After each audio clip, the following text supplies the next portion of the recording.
Everybody, आज का topic ऐसा है जो मुझे बहुत लोग पूछते हैं।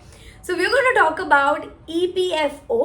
उसे विड्रॉ कब करना है, उस पे टैक्सेस कैसे लगते हैं, आपकी क्या एलिजिबिलिटी है, कब कितना विड्रॉ कर सकते हैं, ये सारी चीजें आज की वीडियो में डिस्कस करेंगे।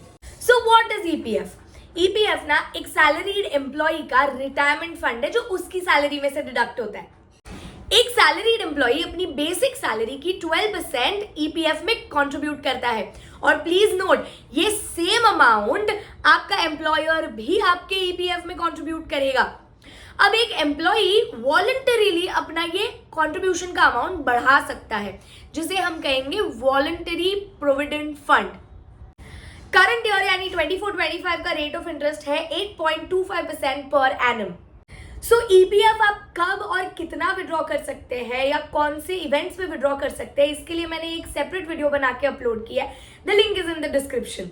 अब ईपीएफ विड्रॉवल की ना टैक्सेशन समझते हैं। अगर आपने 5 साल ऑफ कंटिन्यूअस सर्विस के पहले अगर कोई भी आपने ईपीएफ विड्रॉवल किया है, इन दैट केस वो टैक्सेबल होगा। बट अगर आपने 5 इयर्स ऑफ कंटिन्यूअस सर्विस के बाद विड्रॉ किया कोई भी इवेंट में, कोई भी सर्कमस्टेंस में, तो आपका पूरा का पूरा विड्रॉवल टैक्स फ्री हो जाता है।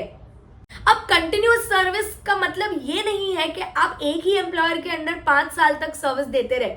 उसका मतलब ये है कि अगर आप एक एम्प्लॉयर से दूसरे एम्प्लॉयर जा रहे हैं तो आपका पीएफ अकाउंट ट्रांसफर करवा लीजिए और 5 साल तक कंटिन्यूअसली आपके अकाउंट में कॉन्ट्रीब्यूशंस दिखने चाहिए from you as well as the employer. इसे मानेंगे 5 इयर्स ऑफ कंटिन्यूअस सर्विस। अब थोड़ी टैक्सेबिलिटी ये टेबल से समझते हैं। अगर 5 साल पहले आपने 50,000 से कम विड्रॉ किया है तो आपको कोई टीडीएस नहीं चार्ज किया जाएगा, लेकिन आपके रिटर्न ऑफ इनकम में आपको ये 50,000 को टैक्सेबल बताना पड़ेगा।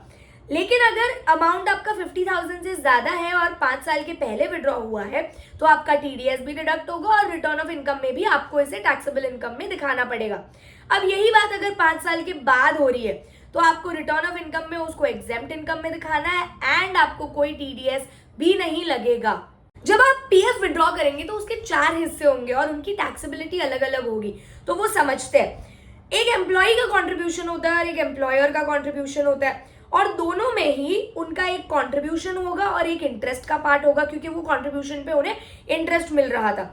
एम्प्लॉय के कॉन्ट्रीब्यूशन पे जनरली कोई टैक्स नहीं लगता है, लेकिन अगर एम्प्लॉय ने प्रीवियस ईयर्स में, रिस्पेक्टिव ईयर्स में वो पीएफ का अगर एटीसी में डिडक्शन लिया था तो उसे विड्रॉवल के ईयर में उसे टैक्स करना पड़ेगा। एम्प्लॉय का जो इंटरेस्ट पोर्शन है वो आईएफओएस में जाके टैक्स होगा।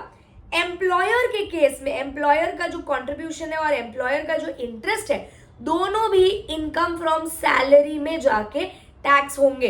अगर आप आपके 26 AS में भी जाके देखोगे तो वो सेक्शन 192 में यानी सैलरी वाले सेक्शन में उस पे टीडीएस डिडक्ट हुआ होगा।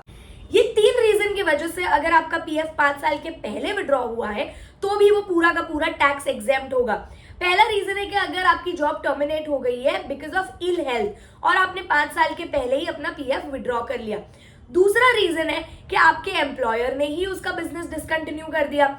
और तीसरा रीजन है जो आपके कंट्रोल में नहीं है, कोई भी एक ऐसी चीज हुई है जो आपके कंट्रोल में नहीं है जिसके वजह से या तो आपकी जॉब चली गई या तो आपको पीएफ विड्रॉ करना पड़ गया। मेरे पास ऐसे कई केसेस आते हैं जो मुझे बोलते हैं कि या तो वो खुद रिटायर्ड है या तो अनएम्प्लॉयड है, उन्होंने जॉब छोड़ दी है, लेकिन उन्होंने अपना पीएफ बैलेंस विड्रॉ नहीं किया क्योंकि उन्हें लग रहा है कि उस पर इंटरेस्ट मिलता रहेगा।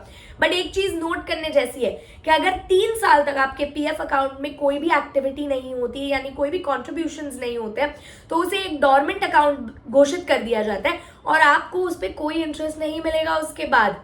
एक लास्ट बात समझते हैं। मैंने ये तो कह दिया कि 5 साल के बाद अगर आप विड्रॉ करेंगे तो वो पूरा का पूरा टैक्स एग्जेम्प्ट होगा, लेकिन that is only in the case of recognised provident funds. Unrecognised provident funds में ऐसा आपको कोई एग्जेम्पशन नहीं मिलता है। तो recognised provident fund and unrecognised provident funds क्या है? रिकॉग्नाइज्ड प्रोविडेंट फंड आपके इनकम टैक्स कमिश्नर के द्वारा रिकॉग्नाइज किया होना चाहिए, ना कि पीएफ कमिश्नर या पीएफ ऑफिसर के द्वारा।